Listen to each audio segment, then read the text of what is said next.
Welcome to TCN Talks, an Anatomy of Leadership.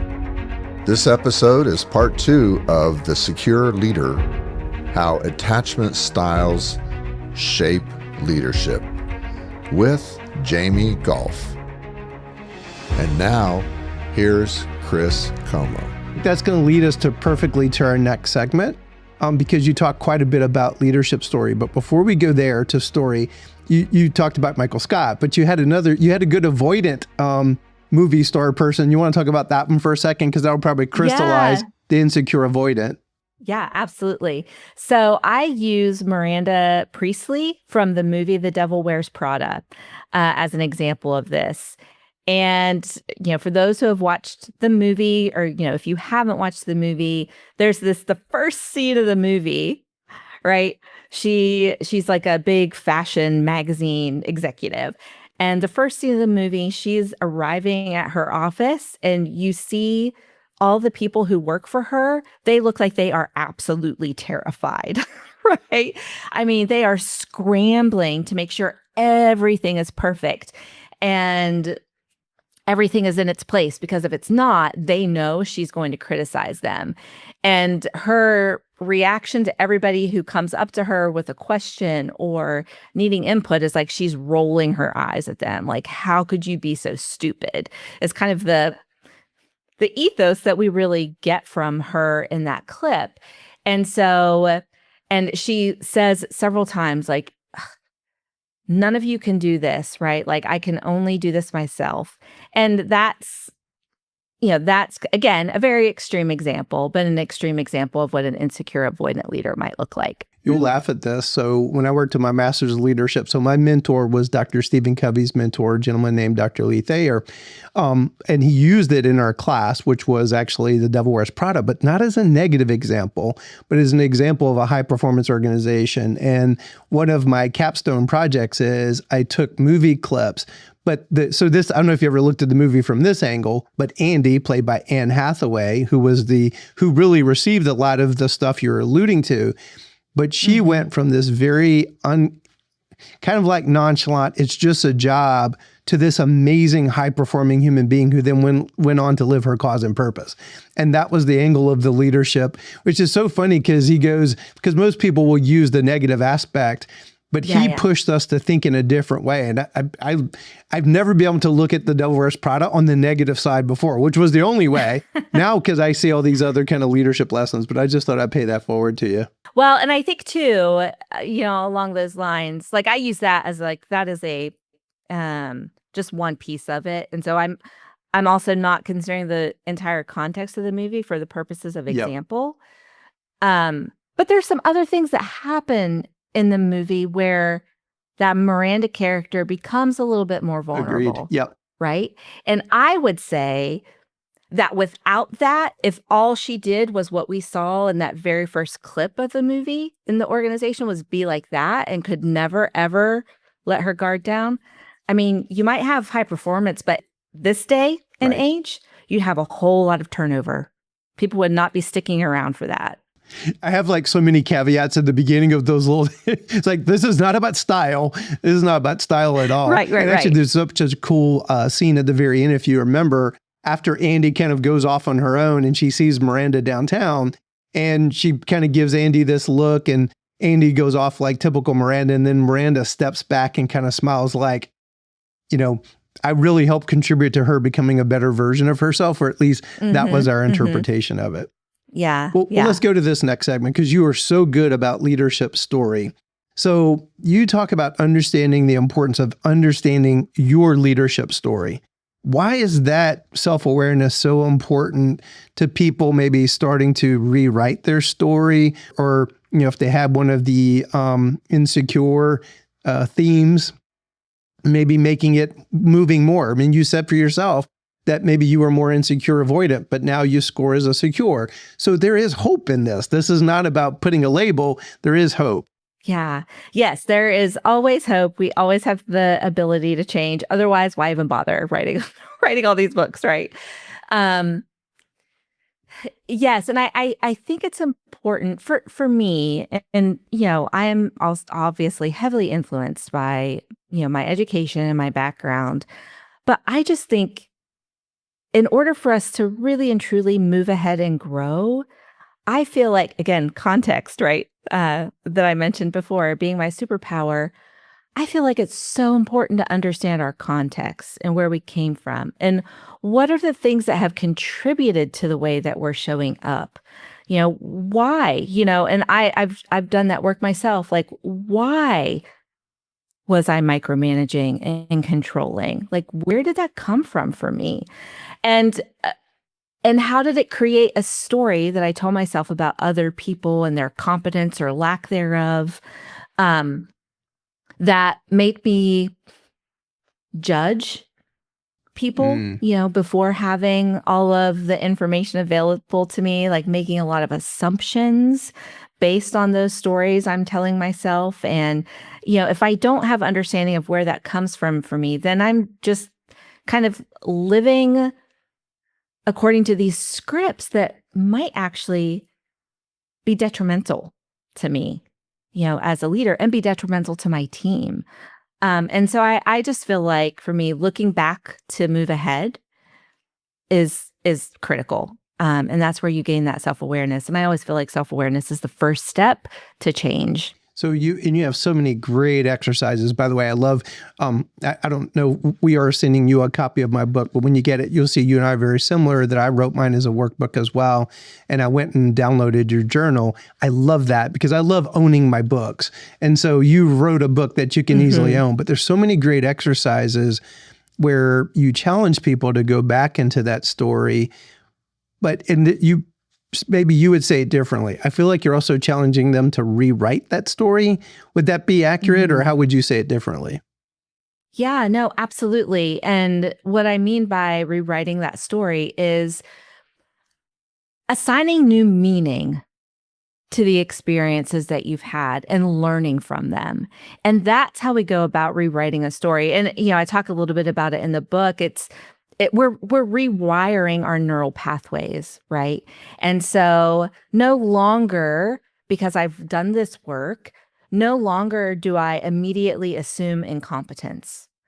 No longer do I, make assumptions about people's capabilities based on a previous experience that I had with someone who maybe was similar that was negative, right? Because now I realize that I've done that in the past and I'm more conscious of it. And I want to be intentional about getting to know this person in front of me and understanding their capabilities and their strengths instead of making a lot of assumptions about them. So I have kind of rewritten that story for myself. I've thought intentionally about how I want to show up as a leader, what I want to provide to my team, and how I want to see them and give them space to show me who they are.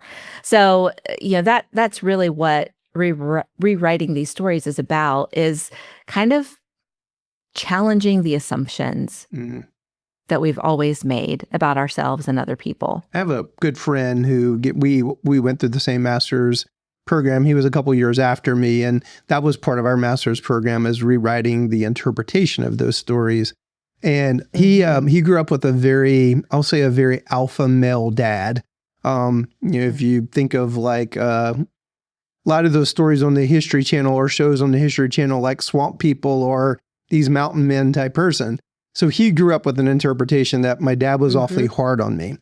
And I've noticed that because I've been with him, and he tells stories now about his dad, and there's such beautiful stories because I could tell he has flipped the script from this, this man was awful to this man was kind of my hero, and he was helping me become a better version of myself. And just these amazing stories like being in the swamp and seeing like the eyes of the alligator coming towards them and thinking, I'm going to die. And now reinterpreting that. And I noticed that I feel like he's telling them because he's helping himself remember them differently. And here's kind of my question to you. I forget where I read this, but we're not very accurate in our actual memories. So, and luckily our brain is very plastic. And so we can rewire those. Is that pretty critical to work that you do, that you help people understand, maybe you actually remembered it wrong, that that it's this way that you remembered it may not even be accurate whatsoever. This is not like trying to just put a lipstick on a pig of, well, let's just kind of maybe tell yourself a different version of the story. There's a good chance we never even had the right version. Is that accurate? Mm-hmm. Mm-hmm. Yeah, absolutely. I think so. And I think there's, when it comes to rewriting our stories, rewiring our brains, you want to do so in a way that's balanced, right? Like you said, you're not putting lipstick on a pig. I mean, for some people, they've had really traumatic experiences in their lives, and that can't be sugar-coated. Yeah. So I also think it's more of an integrated, holistic way of looking at our experiences that, yeah, maybe bad things have happened, in my life or in my relationships. Maybe I've had traumatic experiences, but how can I experience growth from that instead of allowing myself to be controlled by the negative aspects of it and the way that I go about living my life? That's really good. I'm writing my second book, and it's a lot about what we're talking about here about reinterpreting stories. Title of it is It's About Time. And there's, I go through decade by decade of my life, kind of high points and low points, and then challenge the readers to do similarly. But there's a circumstance that I remember, it was in Little League, and I was this incredible Little League baseball player. I have a great work ethic. My dad taught me a great work ethic. Well, the very day of the championship game, we had these projects all day long. We were working, and I'm thinking, I'm going to be exhausted. And that's what I was telling myself. And of course, I was exhausted, performed horribly, so bad they benched me. And I remember, as a young kid, I mean, we're talking like 5 years old, people were like, oh, wow, get Chris out in the field. But that day, it was like you could tell people were talking like, oh my God, what happened to him? And that was I could picture myself in the car with my parents after that game. Can't even tell you the color of the seat. And there's a script that came out of that just in the last year, I've been doing some of this own work of like going, oh my gosh. So that was traumatic. I mean, and again, I'm not lessening, some people's stories are horrible with abuse, etc. But that was traumatic. And it's fascinating to me of going, oh my God, that was like 5 years old. And there's a script from that has literally impacted me now into my 50s. Yes. Yeah, absolutely. They're so powerful. And, the reason those types of experiences are so powerful is because that we experience strong emotion in relationship to them. And so anytime we experience really strong emotion, those are the memories and the stories that really tend to get downloaded into not only our brain, but into our bodies, right? And so, you can feel your body reacting in certain ways when you encounter similar situations to that type of experience you had. I'm so glad you said that, because in your book, you do a beautiful job where you challenge your readers, right, to even when they recall some of these memories, to think about where it's manifesting manifesting in their body. Mm-hmm. Yeah, absolutely. Because you'll often, because what's happening is that your brain is designed to scan your environment for threat. And so if there's anything in the present that reminds you of a challenging situation or a traumatic experience you had in the past, your brain will automatically interpret that as threat, and your body responds accordingly, right? So that's like the fight, the flight, the freeze types of responses. So you can start to feel that in your body. And a lot of times for most of us, we feel it in our body before it makes its way to the front of our brain, where we can identify exactly what's going on. And so kind of becoming attuned to your physiological triggers that let you know that you're under stress or that you're responding in a certain way, that awareness can be really helpful. There's a phrase that's coming to me. I heard this incredible speaker many years ago. She called it fast past matching, is what she called what our brain. I love that phraseology. Yeah. And right, that fast past matching may be 100% inaccurate because it's attributing it to this current situation. And while the brain thinks it's similar patterns, it may not be at all. And then the people that are observing that situation may go, man, the way that person is reacting to this situation is totally out of proportion, but the person is totally unaware that that's actually what's occurring. Well, let's kind of move on then. So in your book, The Secure Leader, you argue that leadership is less about what we do and more about who we are, which, by the way, that Dr. Thayer, my mentor, that's exactly what he said. What changes when leaders stop performing leadership and start leading more from that maybe inner security? Would that be the way to say it? Mm-hmm. Yeah, I think so. I think what you see is leaders who people want to follow because they are calm and centered, and they, provide what in attachment theory we would call a secure base and a safe haven. And so what I mean by that, like the safe haven, these are the leaders who, again, because they're calm, they're secure in who they are, they don't feel threatened, they're open to feedback, they admit their own mistakes. That provides safety, right, to their teams, because people look at that and they say, oh, it's okay if I mess up or make a mistake because that person's not going to hate me.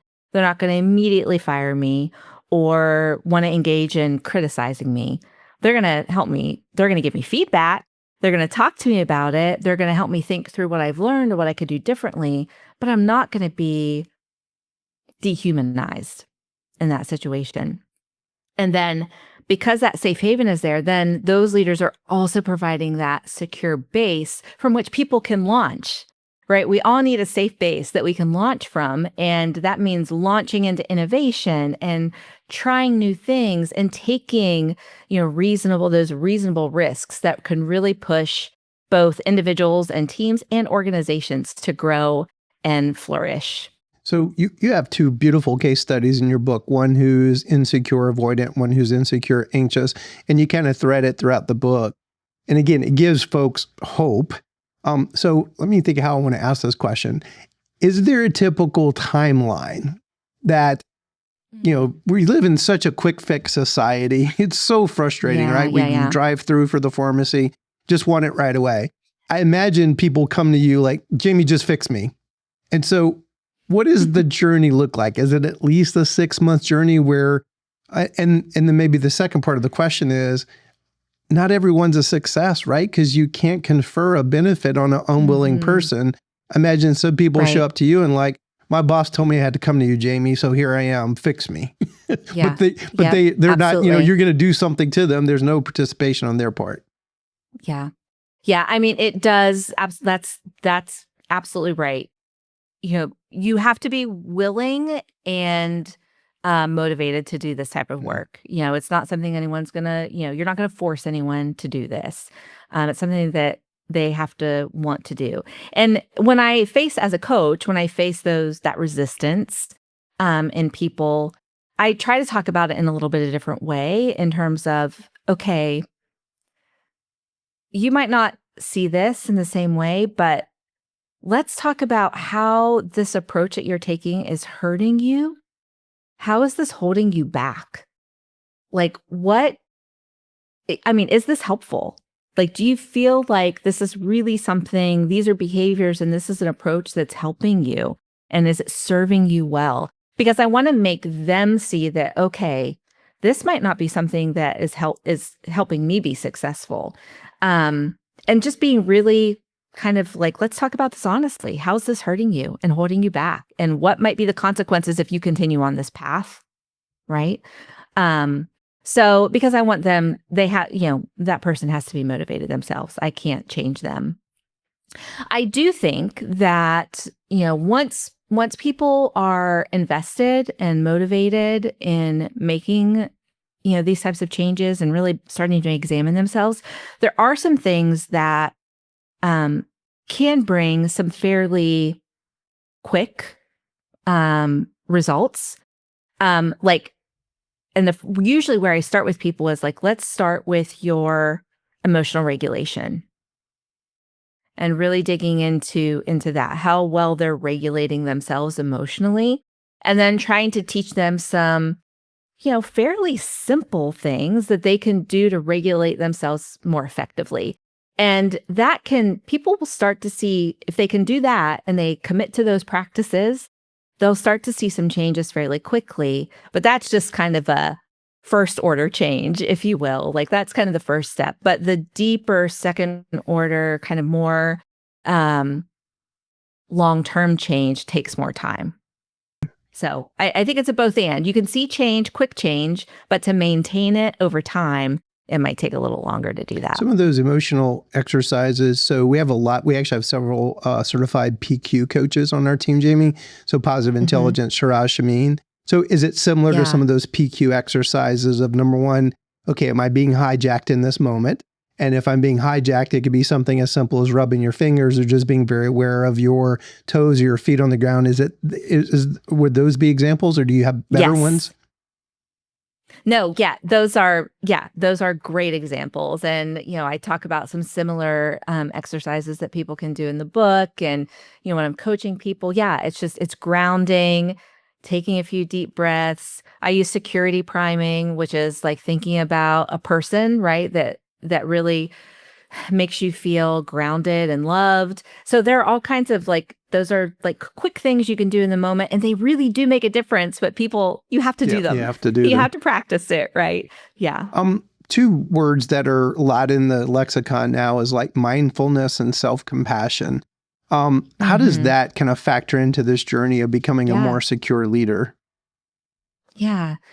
So the mindfulness is absolutely critical, right? Because that's self-awareness, but it's also, talking about emotional intelligence and, the four areas of that mindfulness helps you be more self-aware and also helps you be more socially aware, right? Because you notice, you slow down and notice what's happening with me, what's happening in other people, what am I seeing?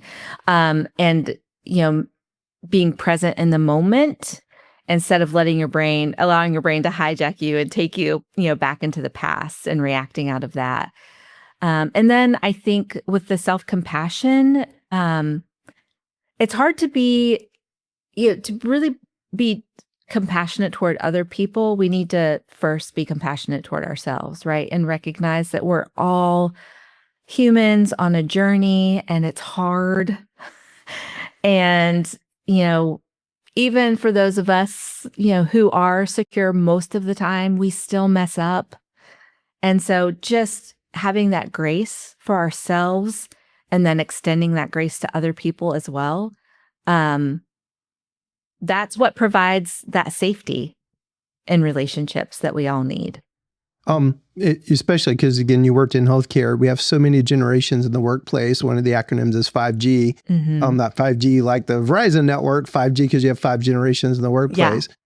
So when we look at maybe the millennials and the Gen Z, are you hopeful or maybe even more concerned about them? Are they better equipped to be more emotionally intelligent, or do they have maybe some very unique challenges? I mean, I think it's a both and, in some ways. I think every individual human being is equipped for it. Everybody has the capability within them, but it takes practice when it comes to emotional intelligence. It takes practice and awareness and time, right? And intentionality. I think that obviously there are some really unique challenges. Like when I think about myself and growing up, I am so grateful I didn't have a smartphone, a computer, social media. Like, I'm so thankful that that was not even a part of my existence. I think those things present some really unique challenges for our younger generations. What makes me hopeful is that when I'm talking to my nieces and nephews and young people who are like that Gen Z or even Gen Alpha, who aren't in the workplace yet, they recognize that. A lot of them are recognizing the danger and the negative consequences of being tied to their smartphones, being tied to technology and to social media at all times, and they're withdrawing from it. They're putting boundaries in place. And that makes me so hopeful that it's like they see this is a problem and it's not serving me well to live my life in this device. So I feel like because these devices, they're created to keep us emotionally dysregulated, not regulated. And so they're seeing that. I think the other thing that makes me hopeful about younger generations is that they are also more willing to seek help. So even though we're seeing, I think, spikes in like anxiety disorders, mood disorders, those types of things among younger generations, they're also more willing to get help. So they're like, they'll go to therapy, they'll seek out counseling, right? They're not ashamed of that. Where I think like, boomers and even, Gen X, there's kind of that stigma. I don't want to admit, there's that stigma, not wanting to admit that you're struggling. So I see that. I see maybe a little bit more self-awareness, willingness to tackle difficult challenges as opposed to burying their heads in the sand. So I think there are some things that are there. They're hopeful. That's good. Yeah. Well, Jaime, you're a treasure. I'm so glad that I got to meet you. What final thoughts do you have you'd like to share with our listeners? Yeah, I think just what we've been talking about, that no one, and I just want to reiterate what we mentioned earlier, even if you more strongly identify with an insecure style right now, that doesn't mean you're stuck there. We all have the ability to change, to become more secure, to live more fulfilling lives, and to have deeply meaningful relationships, both in our personal and professional worlds. And so I would just encourage people with that hope, and that there are things that you can do to start on that journey. So, seek out a good book, seek out a coach or a therapist if that's what you need, and create a better life. Write a better story for yourself. That's beautiful. Well, Jaime, we're going to include a link to your book, any other links that you want to share. I'm so glad. I'm sure Christus was blessed to have you, I'm sure, but I'm glad that you decided to take your gift to the broader world. I think the timing of this is pretty incredible. We see such a need for this in the work that we do. We work with many, many organizations. We get calls literally weekly where people are calling us and say, hey, we need some work with one of our leaders within our organization. So thank you for the work that you're doing. Yeah. Thank you, Chris. Thanks for having me. Well, and to our listeners, we want to thank you. At the end of each episode, we always share a quote, a visual. The idea is to create a brain bookmark, a thought prodder about our podcast subject, just to further your learning and your growth, and thereby your leadership. What we're going for is like a brain tattoo. We want it to stick. Be sure to subscribe to our channel. We don't want you to miss an episode. If you want to check out Jaime's book, again, we're going to have a link. Also, a link to my book, The Anatomy of Leadership. It's easy for us to rail against the world and be frustrated by things. Let's be the change that we wish to see in the world. So thanks for listening to our today's show. And here's our brain bookmark to close it. To become a secure leader, you have to be willing to do the inner work.